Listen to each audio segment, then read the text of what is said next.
G Telugu news కోసం సమయం కేటాయించినందుకు. సో మనతో పాటు కల్లూరు శ్రీనివాస్ రెడ్డి గారు కూడా ఉన్నారు, సీనియర్ జర్నలిస్ట్. కల్లూరి గారు నమస్తే. నమస్తే. నమస్తే. ఈ తీర్పు నేపథ్యంలో మరింత ఉద్రిక్తత పెరిగే అవకాశం ఉంది.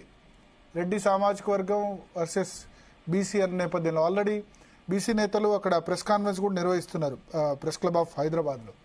ఎట్లా దాన్ని న్యూట్రలైజ్ చేయాలంటే ఎట్లా?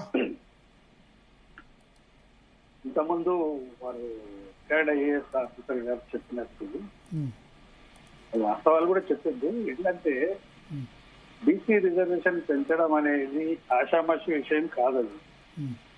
పక్కడబందీగా ప్రణాళికాబద్ధంగా చట్టబద్ధంగా అన్ని చర్యలు తీసుకుంటే అది నిలబడేది, ఇంత ఇవ్వాలి ఇది అనేది కోర్టులు కూడా చెప్పగలిగేది. కానీ అట్లా ఉన్నట్టు ఏం లేదు. లేకపోతే ఇంత ప్రొలాంగా ఇది లాగడంలో రాజకీయ ఉద్దేశం తప్ప నిజంగానే జరపాలి, వాళ్లకు 42% ఇవ్వాలి అనే కమిట్మెంట్ ప్రభుత్వానికి ఏ మేరకు ఉందో నాకైతే అర్థం కాదు. చాలా యాపన జరిగింది దాదాపు 1 year నుంచి. ఈ 1 year నుంచి జరిగిన కాలయాపనతోటి లోపలవాడి ఎన్నికలు ఆగిపోవడం, ఓ రకమైన పరోక్షంగా గ్రామాల్లో అభివృద్ధి ఆగిపోవడం జరిగింది తప్ప మేలు జరిగింది ఏం లేదు. ఈవెన్ బీసీలకు కూడా మేలు జరిగింది అదనంగా అనేది ఏం లేదు. వాళ్ళకేమో అన్యాయం జరుగుతలేదు. ఇప్పుడు ఉన్న దాంట్లో ఇంకింత ఇద్దామంటే కూడా అదేదో జరిగింది కూడా లేదు. అంటే అన్యాయం అంటే 56% రిప్రజెంటేషన్ తక్కువ ఉంది కదా. రిప్రజెంటేషన్ ఎక్కువ ఇస్తే ప్రాబ్లం ఏంటి? అంటే మీరు అన్నారు ఎంపీటీసీలో 38% ఉంది ఎంపీటీసీ స్థానాల్లో. అయితే ఆల్రెడీ ఉన్నారు భరత్ గారు. ఇక్కడ రిజర్వేషన్ లేక వాళ్ళు అన్యాయానికి గురవుతున్నారు అన్నప్పుడు మనం ఆలోచన చేయాల్సిందే. కానీ అట్లా ఏమి అన్యాయం జరుగుతలేనప్పుడు సరే దాన్ని ప్రభుత్వం చట్టబద్ధంగా చేసే ఒక ప్రయత్నం చేయొచ్చు, నేను కాదంటలేదు. చట్టబద్ధంగా చేయాలనుకునేప్పుడు ప్రాంప్ట్ గా పోవాలి కదా, చట్టబద్ధంగానే ప్రాసెస్ ను ఫాలో కావాలి కదా. ఇప్పుడు చేసిన కులగణన కూడా సరిగా లేదనేది అందరికీ తెలిసిన విషయం. అర్బన్ లో దాదాపు హైదరాబాద్ లోనే 1 కోటి జనాభా ఉంటది మన భరత్ గారు. టోటల్ అర్బన్ తెలంగాణ అర్బన్ జనాభా చూస్తే దాదాపు 1.5 crore దాకా ఉంటుంది. 1.5 crore జనాభా అది సరైన లెక్కలు లేవు అనేది మనకు అర్థమవుతున్న విషయం. చాలా లొసుగులు బయట వచ్చినాయి, మీడియాలో కూడా కనపడ్డాయి మనకు. మనం కూడా ప్రాక్టికల్ గా మన ప్రాంతాల్లో చూసింది కూడా అర్థమైంది. కాబట్టి అది కులగణన కూడా సరిగా జరిగిన పరిస్థితి అయితే లేదు. కాబట్టి అది నిలబడే అవకాశం ఉంది. రెండో విషయం ఏంటి ఇక్కడ భరత్ గారు, ఆ కులగణన చేసిన దాన్ని పబ్లిక్ డొమైన్ లో పెట్టనే లేదు. కాకపోతే BC, SC, ST, minority, OC అని ఇట్లా విభాగాలుగా ఆయా సెక్షన్ల యొక్క డాటా చెప్పిన తప్ప ఆయా కులాల డాటా చెప్పలేదు. అసెంబ్లీలో చెప్పలేదు, ఈవెన్ కోర్టు కూడా చెప్పినట్టు లేదు. కాబట్టి ఇవన్నీ లొసుగులు ఉన్నాయి. ఈ లొసుగుల వల్ల ఇప్పుడు కోర్టులో కూడా ఆగిపోయిన పరిస్థితి. సరే స్టే ఇచ్చింది, 4 months ఇలా ప్రభుత్వానికి టైం ఇచ్చింది. అట్లనే పిటిషనర్ కూడా ఇంకో 1.5 months ఇచ్చింది. ఇట్లా కాలయాపన చేసుకున్నా 4 months కాదు, 1.5 months ప్రభుత్వానికి ఇచ్చింది. 2 వారాల పాటు పిటిషనర్ కి ఇచ్చింది. ఇంకో 2 నెలలు గడిచిపోవాలి.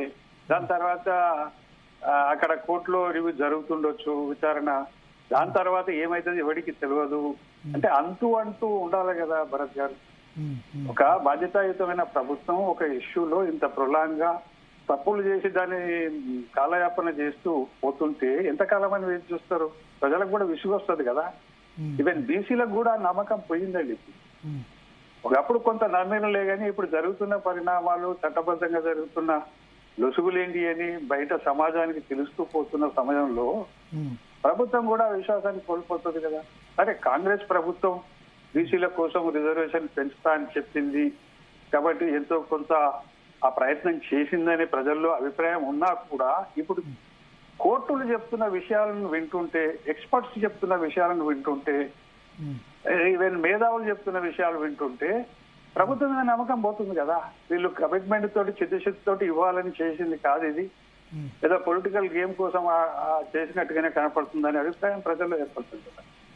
కాబట్టి ఇప్పటికైనా కానీ ప్రభుత్వం ఏం చేయాలంటే, ఆల్రెడీ సుప్రీంకోర్టు ఇప్పుడు కొట్టేసింది కాబట్టి హైకోర్టు విచారణ ఇంకో 2 months తర్వాత ఉండే అవకాశం ఉంది కాబట్టి అప్పటి వరకు లోకల్ బాడీ ఎన్నికలను ఆపడం మాత్రం సరైన పద్ధతి కాదు.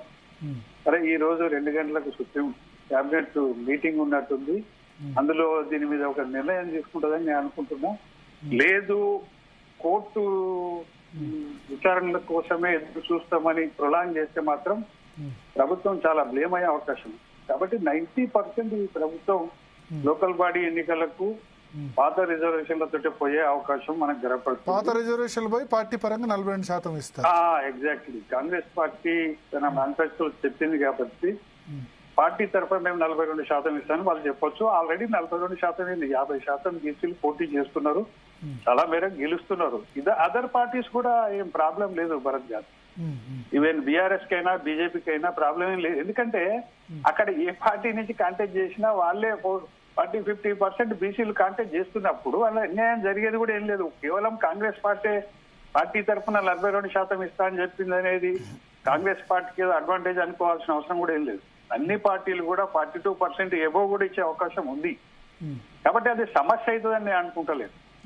అన్నెసెసరీలీ ఒక విషయాన్ని పొలిటికల్ గా లాగింది ప్రభుత్వం దాన్ని అనే అభిప్రాయం మాత్రం విస్తృతంగా ఏర్పడ్డది. ఈవెన్ బీసీలలో బీసీ ఇంటలెక్చువల్స్ లో చాలా మేరకు అభిప్రాయం ఏర్పడ్డది. కాబట్టి ఇప్పటికైనా కానీ ప్రభుత్వం ఈ రకమైన వ్యవహారం కాకుండా రీఫ్రెష్ గా మీరు ఇవ్వాలనుకున్నప్పుడు రీఫ్రెష్ గా కులగణన మాత్రం అది సరిగ్గా జరిగింది అయితే కాదండి. కాబట్టి అట్లా కొన్ని మనకు టూకీగా అర్థమవుతున్న విషయాలు ఇప్పుడు బీసీ రిజర్వేషన్లలో గ్రూప్ సి అని ఉన్నది. మరి ఎవరండి? దళిత్ క్రిస్టియన్స్. ఈ దళిత్ క్రిస్టియన్స్ జనాభా చెప్పిందా? రేవంత్ ప్రభుత్వం చెప్పలేదు. ముస్లిం బీసీలు అని చెప్పింది, హిందూ బీసీలు అని చెప్పింది. దళిత్ క్రిస్టియన్ బీసీల గురించి ఎందుకు చెప్పలేదండి? నేను అడుగుతున్నా. క్రిస్టియన్స్ జనాభా చెప్పలేదు, లెక్కలేదు. అంటే ఎక్కడ మనకు అథెంటిక్నెస్ కనపడతలేదు. ప్రభుత్వం ఏదో టూకీగా చేసి ఒక డ్రామా నడుపుదాం అన్నట్టుగా చేసిందా ఏందని అనుమానం ఎవరికైనా వస్తుంది. కాబట్టి ఇది సరైన పద్ధతి కాదు. రాజకీయంగా ఇవాళ రాష్ట్రం ఎంత గందరగోళంలో ఉందండి.